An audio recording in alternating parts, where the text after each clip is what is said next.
My parents sent a group message. We think it's best you step away for now. My aunt reacted with a thumbs up. I wrote back, understood. I'll respect that and step away from the family fund too. That night, I closed my contribution. At 3:11 a.m., my phone started buzzing. 89 missed calls by sunrise. My dad left a voicemail. What happened? The bank flagged everything. I just replied, I'm honoring your decision. That was before they realized everything else I had. We think it's best you step away for now. That was the message. A group chat of all things. My parents, my aunt, even my uncle was in there, though he rarely chimed in. But this time, he didn't need to. The silence was enough. The message hit me at 7:42 p.m. on a Thursday. I was reheating some leftover curry, thinking about finishing that spreadsheet before bed, and then I saw it. We've discussed it, and we think it's best if you step away from the family for now. Megan needs space. We all do. Beneath it, my aunt reacted with a thumbs up. Just like that. No call, no explanation, just a thumb. I stared at the screen for a full minute before typing. Understood. I'll respect that and step away from the family fund, too. I didn't wait for a reply. That night, I logged into the joint account I'd been silently maintaining for 5 years. The one that paid Mom's insulin, helped Dad refinance the second mortgage, kept Megan's car running when her checks got delayed. I removed my auto contributions, then I closed the account. At exactly 3:11 a.m., my phone started buzzing. It buzzed and buzzed and buzzed. By sunrise, 89 missed calls. The last voicemail was from my dad. His voice was shaky, angry, scared. What happened? The bank flagged everything. Are you okay? Why would you? I replied to his message with one sentence. I'm honoring your decision. That was before they realized just how much I had quietly managed. To really understand why that message hit like a betrayal, you'd have to go back 5 years. Back to Megan's second hospitalization. And Dad called me crying in a Walgreens parking lot. She's not going to make it, sweetie. He said they won't admit her without insurance. We're tapped out. That night, I emptied my savings and paid for the rehab out of pocket. Megan seemed stable for a while. Everyone called it a miracle, but what they never said out loud, not even once, was that I'd made it possible. No one offered to reimburse me. No one even asked how I was doing. But it didn't stop there. When Mom got diagnosed with diabetes, I started covering her medication. Dad's hours were getting cut at the warehouse. Megan was in and out of stability, and every time she crashed, they came to me quietly, desperately. At first, it was little things. $300 here alone, just for this month. Then they asked if I could help set something up, something permanent, a sort of family emergency pool. I was 27, single, working 80-hour weeks in finance. It made sense, I told myself. I could afford it, so I did. I set up the family fund in my name. I routed payments, Mom's prescriptions, Megan's therapy copays, even the phone bill when they fell behind. They gave me access to everything. Passwords, account numbers, balances. Not because they trusted me, but because they didn't want to deal with it. They called me the responsible one. They meant the convenient one. My life turned into a ledger of quiet sacrifices. Meanwhile, Megan spiraled again and again. She got a DUI in 2020, and I paid for the lawyer. She moved in with some guy named Tyler, who definitely wasn't abusive. And when she left him in the middle of the night, I was the one who Venmo'd her enough for a hotel and groceries. I never saw a dime back. They never asked where the money came from. They never saw the line-by-line spreadsheet I kept to stay afloat myself. They never noticed that I downgraded my apartment, skipped vacations, ate oatmeal for dinner, more nights than I'd admit, because I was supposed to. I was the financial firewall between them and collapse. And for a while, I was okay with that. Until the Christmas incident. It was 2 years ago. Megan threw a fit because I said I couldn't buy her new tires. Not after I just paid her rent. She told my parents I was making her feel judged. That night, I got a message from Dad. Just try to be a little more understanding. Leah, she's in recovery. You don't know how hard that is. And I snapped. Not publicly, not explosively, but something in me cracked like ice under pressure. I didn't reply. Instead, I did something different. I started documenting everything. Every dollar sent, every invoice paid, every excuse they made. I created backups, emailed myself statements, collected screenshots, not to hold it over them, not yet, but to remind myself that it was real, that I wasn't imagining the drain, the pattern, the constant pulling without giving. Then, last month, it came to a head. Megan texted the family group, "Hey, I know money's tight, but could the fund cover a yoga retreat in Arizona? It's for my mental health. A yoga retreat. $3,200. I didn't answer. I waited. I wanted to see what they'd say. And my dad, the same man I pulled out of overdraft twice last year, replied, "Sounds like something you really need. Let's see what we can do." Mom chimed in with a heart emoji. That's when I realized they weren't just using me. They expected me to be used. They thought the fund was theirs, that I was some kind of silent donor. The gratitude had evaporated years ago, and in its place was entitlement. But the kicker, the grenade in the room, came just 2 nights before the message.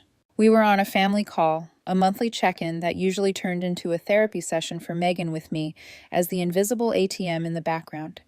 I tried to talk about my promotion. I'd been made a director at the firm. Huge raise. Massive responsibility. Dad interrupted me mid-sentence.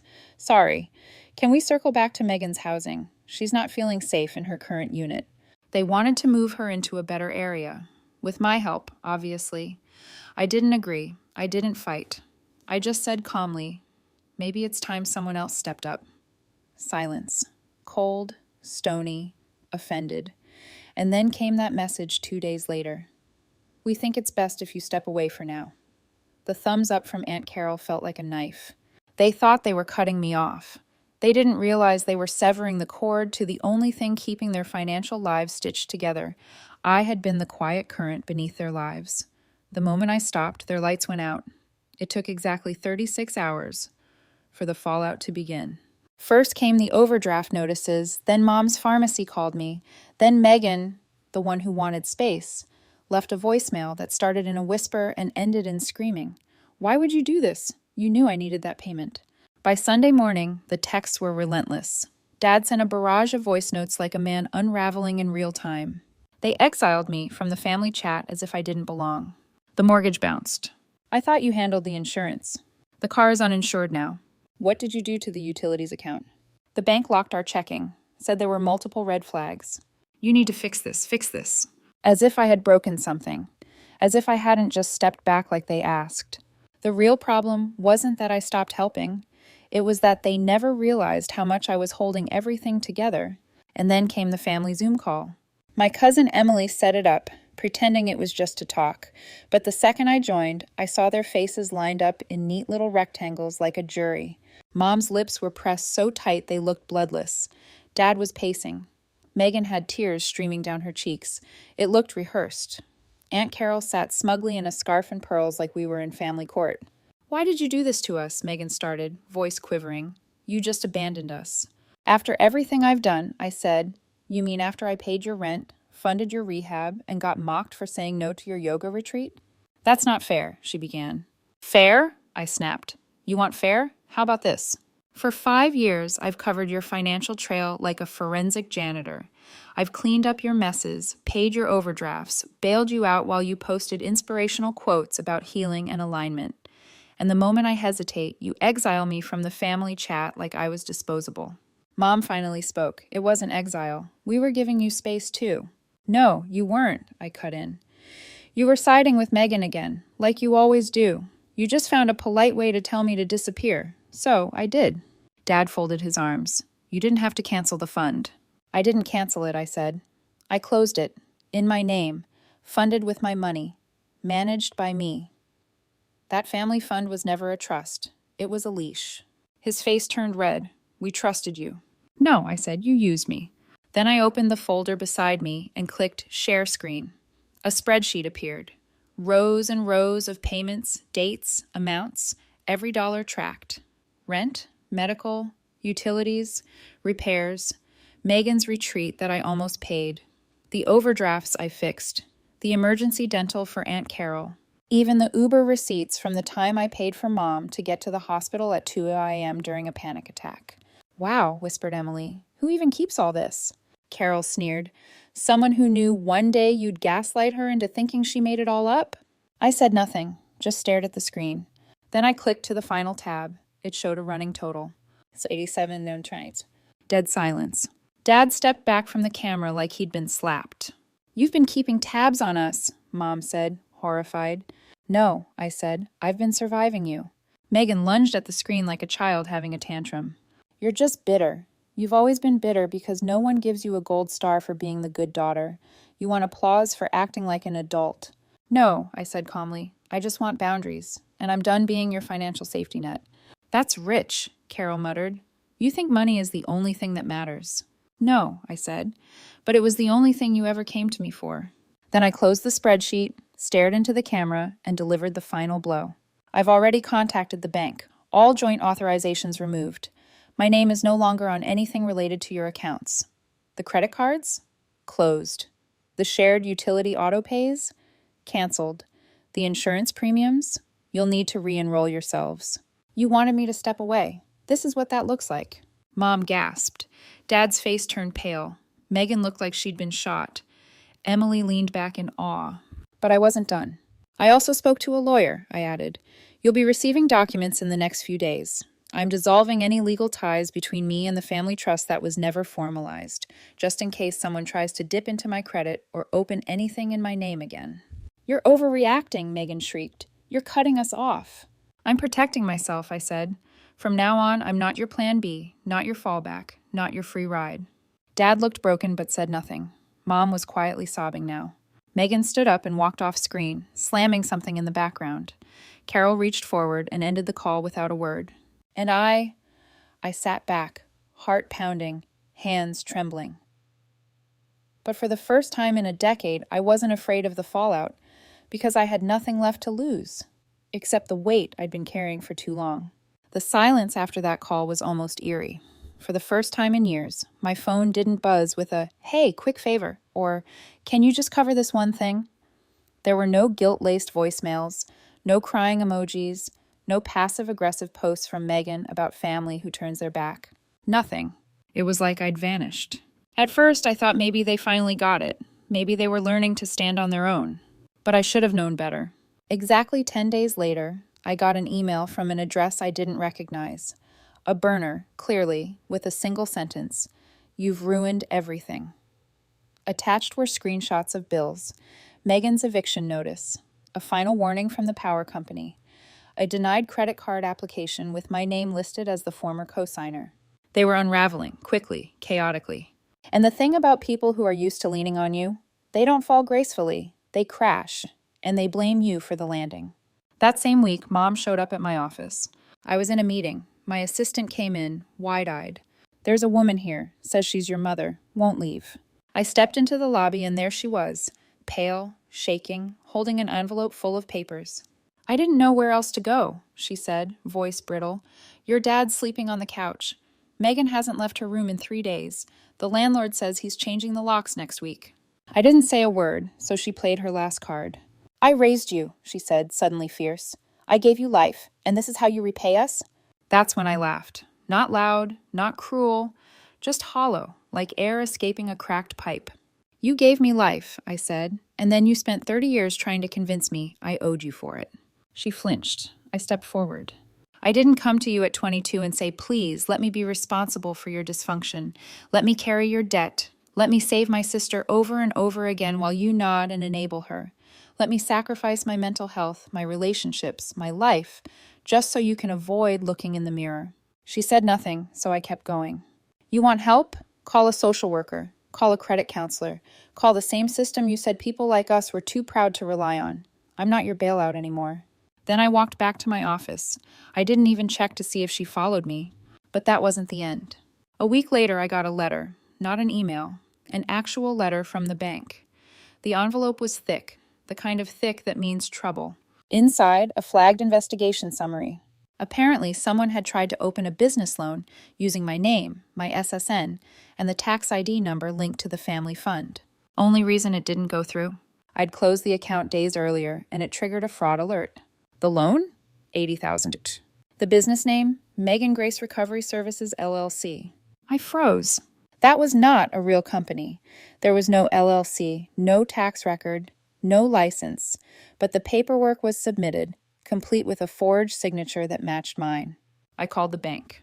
The fraud department rep pulled up the full packet, and when she read the co-signers, Dad and Mom, I sat there in stunned silence as she said, "Ma'am, it appears someone close to you tried to pose as your authorized financial partner. If you hadn't closed that fund, this might have gone through undetected. They hadn't just used me. They tried to shift responsibility onto me, quietly tie my name to a loan I wasn't part of. And that's when everything sharpened. The way Megan suddenly wanted space. The way my parents encouraged it. The silence, the removal, the polite exile. It wasn't spontaneous, it was a setup. Get me off the fund quietly. Keep my name attached. Take the money. Disappear. Let the bank come after me when things collapsed. They didn't just want my help. They wanted to keep me responsible, without asking. And when that didn't work, I became the villain in a story they'd written to cover their own failed heist. I spent the weekend filing reports, bank, police, IRS. I submitted the forged documents. I wrote an affidavit. I even handed over old texts that showed Megan asking about starting a nonprofit in my name. It took hours, but every keystroke felt like therapy. That night, Megan called from a different number, crying. I just wanted to say I get it now. I let her talk. She didn't mention the loan, didn't mention the forgery, just went on about how sorry she was, how hard things had been, how we're still family. I asked one question. Did you know about the business application? Dead silence. Then the line went dead. I blocked the number. That's when the real shift happened. Not in them, in me. I started sleeping better. I stopped checking my bank app every night, fearing someone was quietly siphoning me again. I went to dinner with friends and didn't flinch when the check came. Then came the call from Uncle Ray, the outcast, the one they called unstable for cutting ties years ago. He found me through LinkedIn. Saw what you did, he said. Heard about the fund. Heard about the loan, too. I didn't ask how. Ray had always known more than he let on. You're not the first they drained, he added. Just the first who shut the faucet off. And that's when it clicked.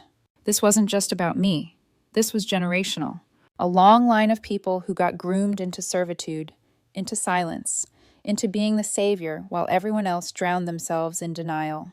They thought I was the villain because I stopped playing the hero. Let me tell you something about heroes. Most of them die broke and exhausted while everyone else claps at their funeral. Not me. I moved cities 2 months later. New job, better team, higher salary, no forwarding address. And one day, in the quiet of my new apartment, floors still bare, furniture still arriving, I got a message on Facebook from Tyler. Yeah, that Tyler. Megan's abusive ex. Didn't expect this, it read, but thank you for helping her, even when she didn't deserve it. I wasn't the only thing she needed saving from. It stopped me cold. Not because I needed the validation, but because it was the first time anyone in that orbit had acknowledged the truth. That I had been saving them from themselves, until I stopped. And when I stopped, the silence that followed wasn't guilt. It was freedom. It's been almost a year, 12 months since I closed the fund, since the group chat exile, since the 3:11 a.m. phone call that spiraled into 89 missed calls, 1 voicemail, and a complete financial collapse they never saw coming. Since they submitted a business loan application using my name without telling me and tried to frame me for $80,000 in imaginary recovery services. I kept thinking I'd feel empty after walking away. That guilt would sneak in late at night like it used to, whispering, "They're your family. Maybe you overreacted. Maybe you could have saved them." But the only thing I feel now? Peace. Not the performative kind. Not the kind you pretend to have when you're holding back tears during Sunday dinner while someone jokes about how you're the responsible one. Real peace. The kind where your phone doesn't buzz with dread. Where your money is yours. Where your boundaries hold. Where you don't apologize for being free. They tried, of course.